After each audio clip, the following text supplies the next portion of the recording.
Assalamu alaikum, this is your computer science instructor Akib Ilyas.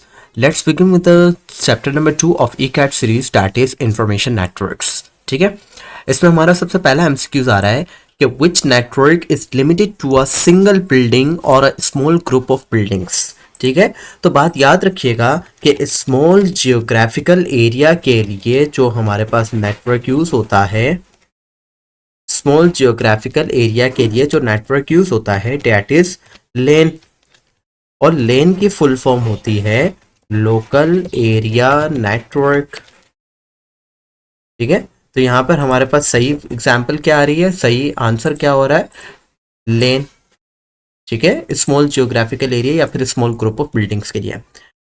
अगले MCQs की तरफ चलते हैं। अगला एमसीक्यूज में हमारे पास क्या कहता है कि which type of network spans a city. City के अंदर कौन से टाइप का नेटवर्क स्पेन करता है या रिलाय करता है, तो उसका सही जवाब है मेट्रोपॉलिटन एरिया नेटवर्क। ठीक है, मेट्रोपॉलिटन एरिया नेटवर्क, जिसको हम शॉर्ट में कहते हैं मेन।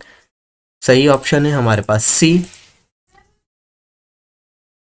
ठीक, सी। अगले एमसीक्यूज की तरफ चलते हैं। अगला एमसीक्यूज कहता है कि व्हेन स्टैंड्स फॉर यानी कि व्हेन की फुल फॉर्म क्या होती है, तो व्हेन की फुल फॉर्म होती है वाइड एरिया नेटवर्क। ठीक है, एमसीक्यू नंबर 4 पर जाने से पहले हमारे पास एक अनाउंसमेंट है। वो अनाउंसमेंट कुछ यूं है कि अगर आपको कोई भी सीरीज की, किसी भी यूनिवर्सिटी की, किसी भी फैकल्टी की कोई भी बुक चाहिए हो जिसमें आपको एमसीक्यूज बैंक मौजूद हो, क्या मौजूद हो, एमसीक्यूज बैंक, एमसीक्यूज का बैंक है। ठीक है, एमसीक्यूज के बैंक के लिए अगर आपको ये हार्ड कॉपी चाहिए तो हार्ड कॉपी आपको मिलेगी हार्ड कॉपी आपको 2000 रुपीज की मिलेगी। ठीक है, सॉफ्ट कॉपी आपको इसकी मिलेगी 400 रुपीज की। और अगर आपके पास ये बेनिफिट है, अगर आप इनके ग्रुप में ऐड हो जाते हैं तो ग्रुप की जो फीस है, ग्रुप की फीस डेट इज 4500 रुपये। और अगर ग्रुप की फीस के अंदर आप 500 रुपये इजाफी दे देते हैं तो आपको हार्ड कॉपी भी मिल जाएगी। ठीक है, एक ही छोटी सी अनाउंसमेंट है कि आपको ये जो बुक्स हैं, ये बुक्स आपको ये बता देती हैं कि आपकी प्रिपरेशन कितनी है, चाहे आप जिस भी यूनिवर्सिटी में एडमिशन लेने के लिए ख्वाहिशमंद है। ठीक है, जिस भी यूनिवर्सिटी के लिए, जिस भी फैकल्टी के लिए, तमाम फैकल्टी के लिए यहाँ पर मौजूद है। मजीद इन्फॉर्मेशन लेने के लिए आप इस नंबर पर कांटेक्ट कर सकते हैं। ठीक है, अब हम अपने अगले एमसीक्यूज की तरफ चलते हैं। हमारा अगला एमसीक्यूज का क्वेश्चन है कि which network covers a large geographical area. तो याद रखिएगा, लार्ज जियोग्राफिकल एरिया का मतलब होता है इंटरनेट। ठीक है, लार्ज जियोग्राफिकल एरिया का मतलब होता है इंटरनेट। और लार्ज जियोग्राफिकल एरिया कौन कवर करता है, उसका सही जवाब है वेन। और वेन की फुल फॉर्म क्या होती है, अभी हमने ऊपर देखा, वाइड एरिया नेटवर्क। ठीक है, अगला MCQ number 5, which of the following is an example of when.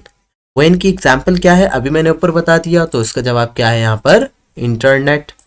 ठीक है, बाकी इंटरनेट, लेन और ब्लूटूथ ये नहीं है, इसकी एग्जाम्पल्स इंटरनेट है। अच्छा भाई, छठा सवाल, क्वेश्चन नंबर 6 में क्या कहता है कि the physical layout of a network is called. Physical layout का क्या मतलब होता है, यानी कि ऐसी कनेक्टिविटी जो फिजिकली कनेक्ट हो, कंप्यूटर्स को आपस में कनेक्ट करे।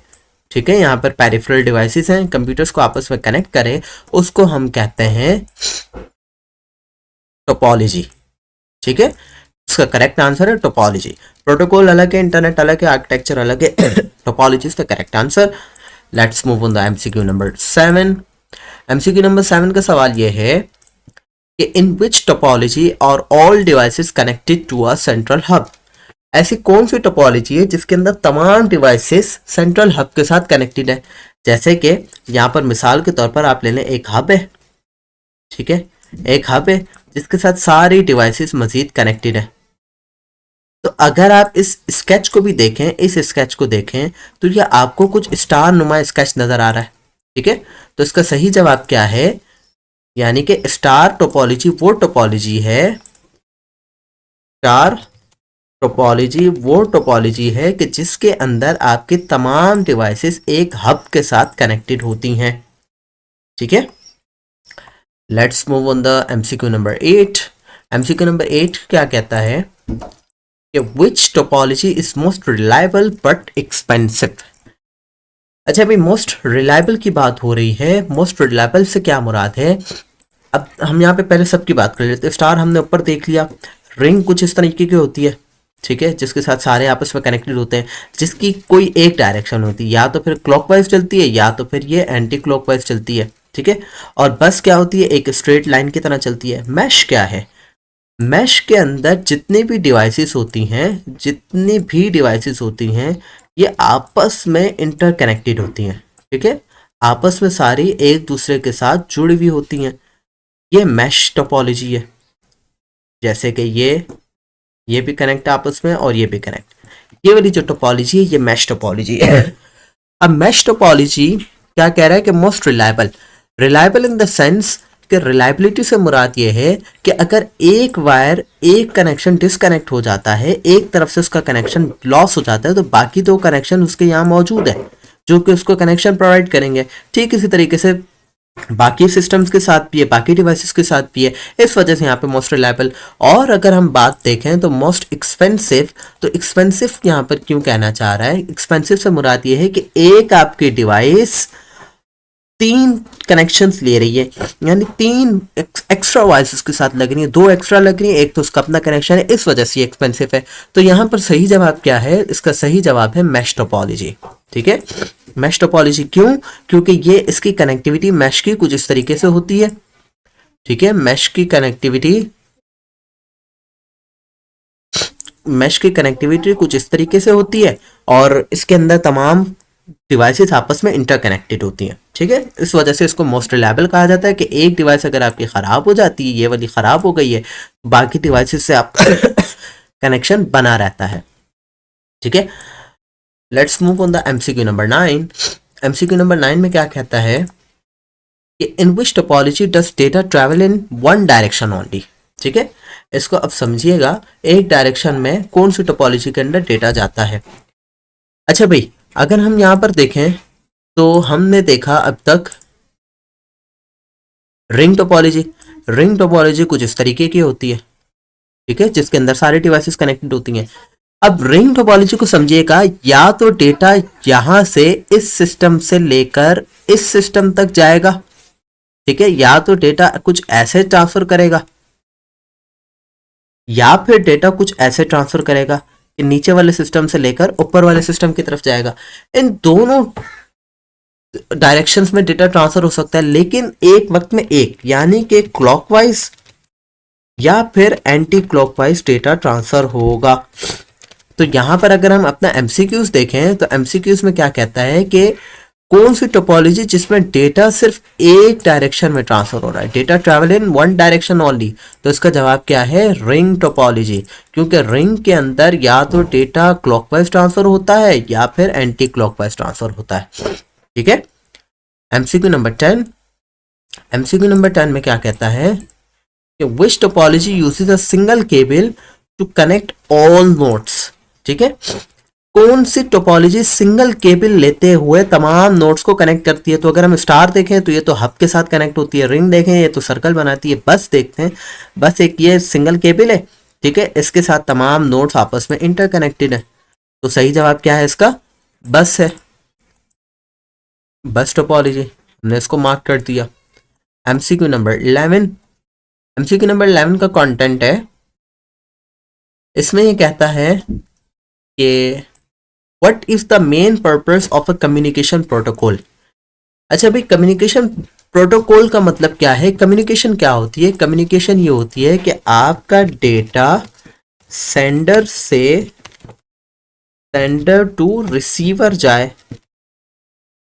इसको हम कम्युनिकेशन बोलते हैं। ठीक है, अब ये कम्युनिकेशन विथ सम रूल्स होती है, विथ सम रूल्स, और रूल्स को हम यहाँ पर प्रोटोकॉल्स भी कह सकते हैं और प्रोटोकॉल ही कहते हैं हम। ठीक है, तो यहाँ पर सही ऑप्शन क्या हो गया? अगर हम अपने ऑप्शंस में देखें तो क्या लिखा हुआ है, डिफाइन कम्युनिकेशन रूल्स। ठीक है, इसका मतलब क्या है कि ये कम्युनिकेशन प्रोटोकॉल है, मेन पर्पस यही है ना।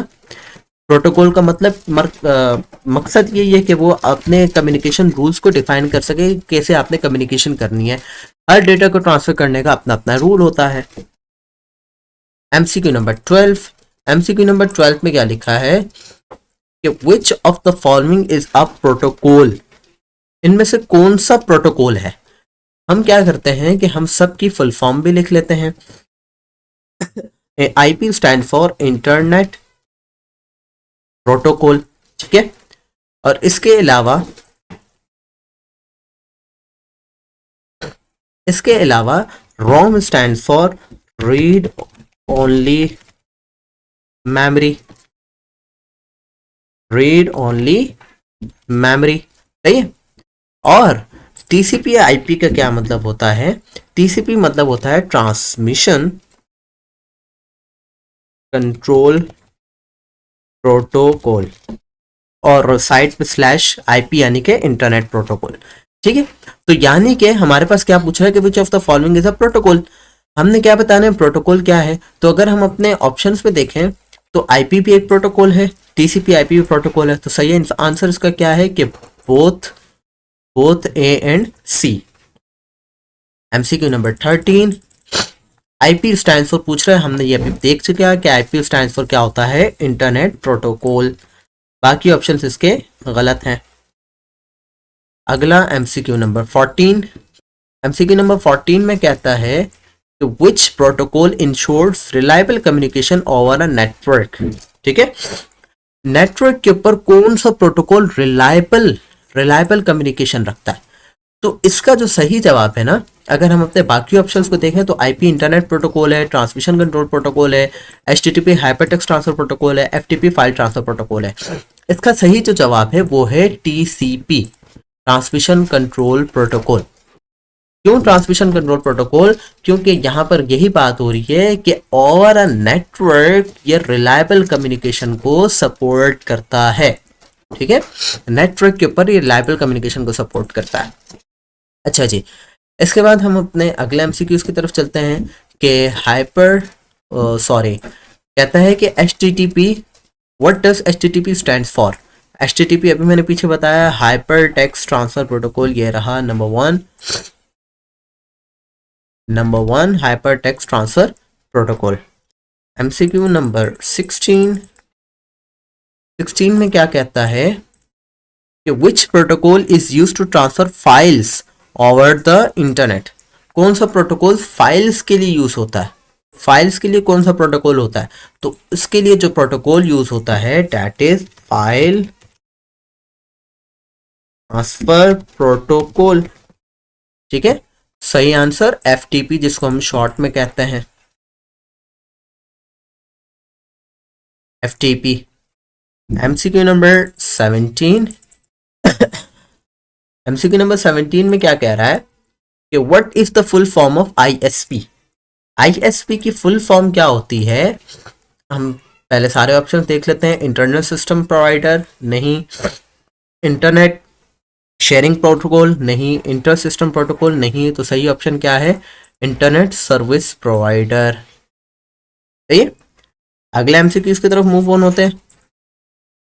एमसीक्यू नंबर 18 में क्या कहता है, the unique address assign to every computer on the internet is called. देखो भाई, यूनिक एड्रेस क्या होता है। यूनिक एड्रेस हमारे पास वो एड्रेस होता है जो मतलब कि यूं समझे कि यूनिक हो, सही है। अब यूनिक एड्रेस बेसिकली अगर सिर्फ बात यूनिक की जाए ना, तो यहां पर तो मेक एड्रेस आ जाएगा अगर बात सिर्फ यूनिक एड्रेस की जाती। लेकिन यहां पर बात इसके साथ की जा रही है कि on the internet, on the internet. तो ऑन द इंटरनेट की जब बात की जा रही है तो इसके लिए जो सही आंसर है हमारे पास दैट इज आईपी एड्रेस। क्यों आईपी एड्रेस, क्योंकि हर डिवाइस का अपना एक आईपी एड्रेस होता है, और आईपी एड्रेस क्या होता है, हमारे पास लॉजिकल एड्रेस होता है, लॉजिकल एड्रेस होता है। और जबकि ये अपना मेक एड्रेस जो होता है ये हमारे पास फिजिकल एड्रेस होता है, ठीक है।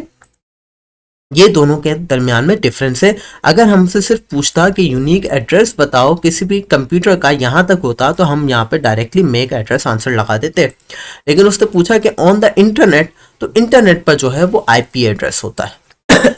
ठीक है, यूनिक होता है हर डिवाइस का वो भी।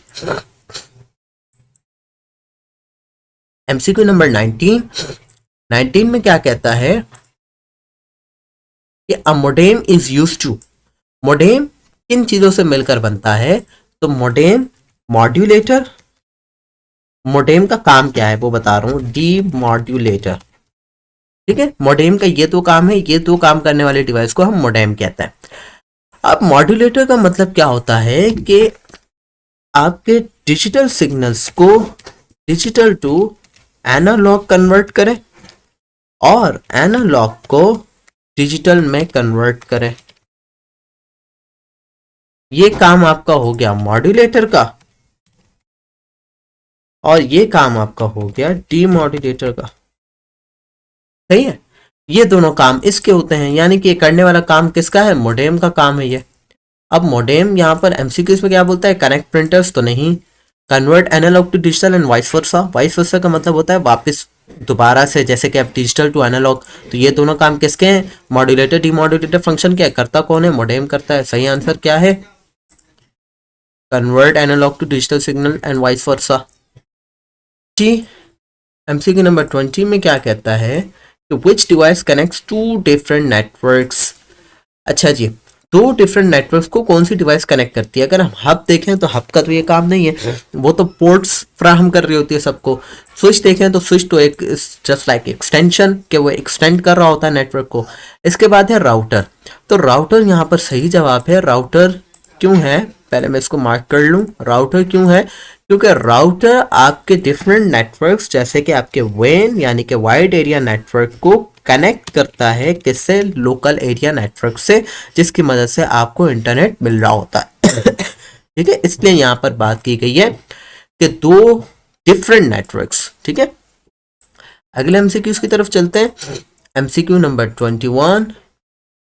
21 में क्या कहता है कि which device forwards data to specific devices on a network.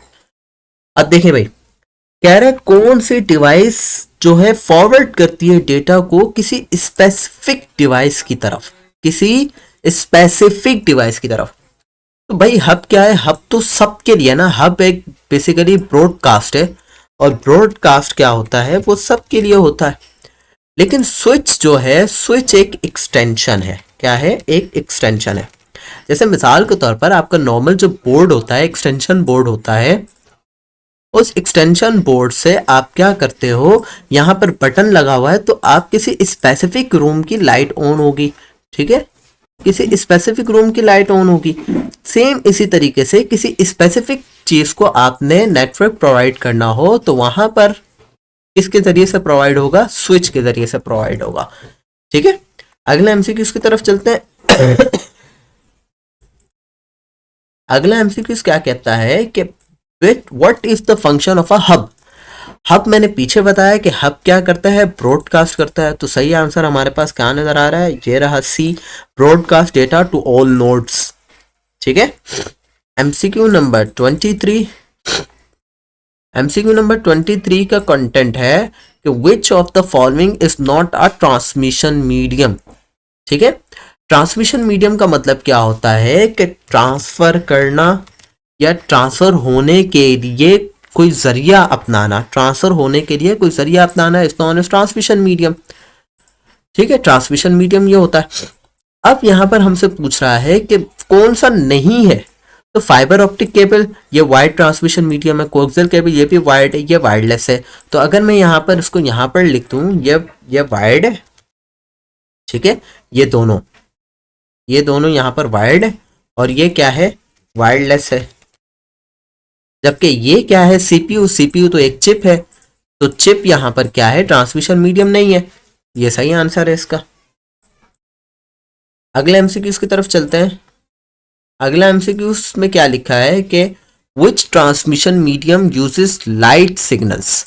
ठीक है, उसे क्या कहा कि है तो ट्रांसमिशन मीडियम है, लेकिन क्या यूज करता है, लाइट यूज करता है। तो आपने केबल्स के अंदर या वायर्ड या गाइडेड मीडिया के अंदर पढ़ा होगा कि ऐसा वायर या ऐसी टेक्नोलॉजी जिसके जरिए से लाइट के जरिए से डेटा ट्रांसफर हो, वो होती है फाइबर ऑप्टिक केबल, जिसके अंदर जो प्रोसेस चलता है टोटल इंटरनल रिफ्लेक्शन। ठीक है, टोटल इंटरनल रिफ्लेक्शन, ये इसके अंदर जो एक फिजिक्स का कॉन्सेप्ट है, इसकी मदद से लाइट का ट्रांसफर हो रहा होता है विद ऑप्टिक्स या विद फाइबर। अगला एमसीक्यू हमारे पास 25, which of these is not a guided medium. Guided medium से क्या मुराद है, ऐसा मीडियम जो वायर्ड हो, क्या हो, वायर्ड हो, यानी कि वायर के जरिए से डेटा ट्रांसफर हो रहा हो। तो हम यहाँ पे देखने, उसने हमसे क्या पूछा है कि not a guided medium, guided medium नहीं है। तो ट्विस्टेड पेयर केबल वायर है, फाइबर ऑप्टिक वायर है, माइक्रोवेव क्या है हमारे पास, गाइडेड मीडिया नहीं है, ये वायरलेस है, ये अनगाइडेड मीडिया है। तो सही आंसर क्या है हमारे पास, माइक्रोवेव, दैट इज सी। अगले एमसीक्यूज की तरफ चलते हैं। अगला MCQ 26, what is the purpose of network protocols. Network protocols का मतलब क्या होता है, प्रोटोकॉल मैं पहले भी बता चुका हूं, प्रोटोकॉल का मतलब क्या होता है, सेट ऑफ रूल्स। तो हम यहाँ पे देख लेते हैं, टू राइट सॉफ्टवेयर नहीं, टू क्लीन नेटवर्क्स नहीं, to define rules for communication. तो बिल्कुल यही सही आंसर है, option C, to define rules for communication. आगे चलते हैं कि पूछ रहा है एमसीक्यू नंबर 27 के अंदर कि Bluetooth is an example of. Bluetooth किसकी एग्जाम्पल है, देखें याद रखें, ब्लूटूथ जो टेक्नोलॉजी है वो वायरलेस है। ठीक है, वायरलेस बोले या अनगाइडेड बोले, क्योंकि इसका मीडियम अनगाइडेड होता है। और ब्लूटूथ जो है हमारे पास, हम छोटे सरफेस, छोटे एरिया पर कनेक्ट कर सकते हैं। जैसे कि ये, अगर मेरे पास यहाँ पर कोई डिवाइस है, ठीक है, तो मोस्ट प्रोबेबली मैं यहां तक जा सकता हूं, इससे आगे जाना मेरे पास शायद पॉसिबल ना हो, क्योंकि इसका सर्टेन लिमिट है।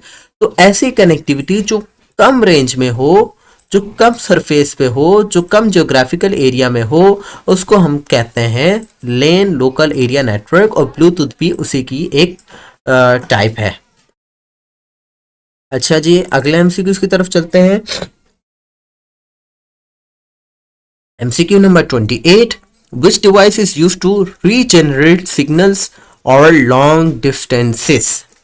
देखें बात को समझिएगा कि कह रहे हैं कि रीजेनरेट करेगा, यानी कि रीजेनरेट से क्या मतलब है कि अगर किसी डिवाइस को एक सिग्नल मिल रहा है, ठीक है, सिग्नल मिल रहा है, वो वापस से उसको मॉडिफाई करके, उसको ज्यादा करके अगली डिवाइस की तरफ पहुंचाएगा, रीजेनरेट करेगा। तो याद रखिएगा ये काम होता है रिपीटर का। किसका काम होता है, रिपीटर का। ऑप्शन बी, राउटर हमारे पास क्या करता है, डिफरेंट डिवाइसेस को कनेक्ट करता है आपस में। हब क्या करता है, सिस्टम को ब्रॉडकास्ट करता है। स्विच क्या करता है, किसी स्पेसिफिक या पर्टिकुलर डिवाइस तक डेटा को पहुंचाता है। जबकि रिपीटर का क्या काम है कि वो रीजेनरेट करता है सिग्नल्स को, और लॉन्ग डिस्टेंसेस तक अगर हमने पहुंचाना हो तो वो यूं समझे कि एम्पलीफायर का काम कर रहा होता है। ठीक है, अगला एमसीक्यू है हमारे पास MCQ 29, which medium is most secure and fastest. ऐसा कौन सा मीडियम है जो मोस्ट सिक्योर भी हो और फास्टेस्ट भी हो। तो यहाँ पर अगर हम अपने ऑप्शंस पे देखें तो ट्विस्टेड पेयर केबल हो सकता है, लेकिन बाकी ऑप्शंस देखते हैं, वायरलेस, तो ये तो बिल्कुल सिक्योर नहीं है, क्योंकि ये हवा में होता है और सिग्नल्स बहुत ज़्यादा ड्रॉप होते हैं, बिल्डिंग्स वगैरह में तो बहुत ज़्यादा मसला होता है। फाइबर ऑप्टिक केबल, बिल्कुल ये करेक्ट आंसर है। नीचे देखते हैं कोएक्सियल केबल, ये भी हो सकता है, लेकिन जो कि अब हमारे पास ऑप्शन ये मौजूद है, तो सबसे अप्रोप्रिएट आंसर भी यही चल रहा है, फाइबर ऑप्टिक केबल, जो कि क्या है, मोस्ट सिक्योर भी है और फास्टेस्ट भी है। अच्छा, यहाँ पर मोस्ट इन टर्म्स के अंदर बात हो रही है। वैसे तो ये भी खराब होने को हो सकता है, समंदर में मौजूद होता है, अंडरग्राउंड मौजूद होता है, खराब हो सकता है, लेकिन जो कि अगर हम दूसरी बात देखें तो फास्टेस्ट तो बिल्कुल फास्टेस्ट तो यही है। आगे एमसीक्यूज की तरफ चलते हैं। एमसीक्यू नंबर 30 में कहता है कि which of these protocols is used for emails. अच्छा भाई, बात ईमेल की आ रही है, तो ईमेल को सेंड करने का जो प्रोटोकॉल है वो ये है, सिंपल मेल ट्रांसफर प्रोटोकॉल। ठीक है, सिंपल मेल ट्रांसफर प्रोटोकॉल कहाँ यूज होता है? हमारे पास मेल के लिए यूज होता है। तो अब मेल के लिए हमारे पास सिंपल मेल ट्रांसफर प्रोटोकॉल है, जो कि सही आंसर ऑप्शन ए SMTP। बाकी तो फाइल के लिए, ये वाला जो है ये फाइल के लिए है, ये इंटरनेट के लिए है, और ये वेबसाइट पर इंटरनेट प्रोटोकॉल्स के लिए है, वेबसाइट के प्रोटोकॉल्स के लिए है। आगे चलते हैं, MCQ number 31। Which component of a network defines rules for communication? तो ये मैं काफी दफा बता चुका हूँ कि कम्युनिकेशन रूल्स को हम क्या कहते हैं? प्रोटोकॉल्स कहते हैं। ठीक है, मैंने यहाँ पर मार्क भी कर दिया, प्रोटोकॉल। ठीक है, protocol is the right answer. अगले MCQs की तरफ चलते हैं। MCQ number 32। Which of these networks is wireless by nature? क्या पूछ रहा है कि इनमें से कौन सा नेटवर्क वायरलेस है, यानी कि अनगाइडेड है? तो अगर हम अपने पहले ऑप्शन को देखें तो ईथरनेट तो एक वायर है जो हमारे पास कंप्यूटर में जो वायर लगती है नेट के लिए, वो ईथरनेट होती है। ब्लूटूथ, बिल्कुल यही इसका आंसर है। नीचे देखते हैं, कोई ये भी वायर है, फाइबर ऑप्टिक ये भी वायर्ड है। तो सही आंसर क्या है हमारे पास? सही आंसर है इसका ब्लूटूथ। ठीक है, अगले MCQ की तरफ चलते हैं। अगले MCQ में क्या कहता है? MCQ number 33। A pen is typically use for. अच्छा, पेन की फुल फॉर्म क्या होती है? पेन की फुल फॉर्म होती है प्राइवेट एरिया नेटवर्क। ठीक है, पेन की फुल फॉर्म होती है प्राइवेट एरिया नेटवर्क। तो प्राइवेट एरिया नेटवर्क तो क्या होता है? ये एक सिंगल छोटी सी कैपेसिटी के लिए यूज होता है, और छोटी सी कैपेसिटी यहाँ पर हमारे पास सही ऑप्शन क्या आ रहा है कि अ सिंगल रूम। ठीक है, सिंगल रूम के लिए यूज होता है। सिटी के लिए तो नहीं हो सकता, कंट्री के लिए भी नहीं, मल्टीपल कॉन्टिनेंट्स के लिए भी नहीं, सिर्फ सिंगल रूम के लिए यूज हो सकता है पेन की कनेक्टिविटी। MCQ नंबर 34 में क्या कहता है? Which layer of protocols ensures reliable delivery of data? कौन सी लेयर प्रोटोकॉल्स की इंश्योर करती है कि डिलीवरी रिलायबल है डेटा की? तो ये हमारे पास पहले भी आ चुका है, इससे सिमिलर था वो, that is TCP transmission control protocol. ठीक है, ये इंश्योर करती है कि डिलीवरी डेटा की रिलायबल है। इसके बाद हमारे पास एक और अनाउंसमेंट फिर से दोबारा। वो अनाउंसमेंट कुछ यूं है कि अगर आपने किसी भी फैकल्टी की किसी भी यूनिवर्सिटी में एडमिशन लेना हो, तो आपको क्या मिल जाता है? आपको मिल जाती है एक MCQs बुक बैंक, जिसकी मदद से आप क्या कर सकते हैं? अपनी प्रिपरेशन कर सकते हैं, अपने MCQs को स्ट्रॉन्ग कर सकते हैं। अगर आपने इसकी हार्ड कॉपी लेनी है तो इसकी हार्ड कॉपी आपको मिलेगी 2000 रुपीज़ की। ठीक है, और अगर आपको इसकी सॉफ्ट कॉपी लेनी है तो सॉफ्ट कॉपी आपको इसकी मिलेगी 400 रुपये की। लेकिन अगर आपको इसका बेनिफिट ये हो जाएगा कि अगर आप ग्रुप में ऐड हो जाएं, तो ग्रुप में ऐड होने की फीस जो है वो है 4500 रुपये। ठीक है, और इसी के साथ अगर आप हमें 500 रुपये और दे देते हैं तो आपको इसी बुक की हार्ड कॉपी भी मिल जाएगी। इसको लेने के लिए आप नीचे दिए गए राब्ता नंबर पे राब्ता कर सकते हैं, जो कि राब्ता नंबर मैं थोड़ा सा इसको नीचे कर देता हूँ। ये लिखा हुआ है 0340805778 ठीक है, इस नंबर पर आप राब्ता कर सकते हैं मजीद इंफॉर्मेशन के लिए, और ये रुपीस जो भी हैं यहाँ पर मेंशन है। अब हम चलते हैं अपने अगले MCQ की तरफ। MCQ नंबर 35 में कहता है कि a device that connects different lens is. वो कौन सी डिवाइस है जो मुख्तलिफ लेन्स को आपस में कनेक्ट करती है? तो बात याद रखिएगा, हमारे पास जो सही जवाब है ना, वो डायरेक्टली मैं सही जवाब पे जाता हूँ, राउटर है। राउटर क्या है? डिफरेंट नेटवर्क्स को कनेक्ट करती है। अगर मैं डिफरेंट नेटवर्क्स को यहाँ पर लिखूं कि डिफरेंट IPs, ठीक है, डिफरेंट IPs हो सकती हैं, इंटरनेट प्रोटोकॉल्स की IPs हो सकती हैं, वो हमारे पास कनेक्ट करती है। कौन करता है? राउटर करता है। ठीक है, राउटर करता है। बाकी सबके अपने अपने फंक्शंस हैं, ये जो स्विच, रिपीटर और हब लिखा हुआ ये सब ऊपर डिस्कस कर दिया। तो यहाँ तक था आप लोग का E CAT series chapter number 2। मिलते हैं अगली वीडियो में। Till then keep learning, keep exploring. अल्लाह हाफिज।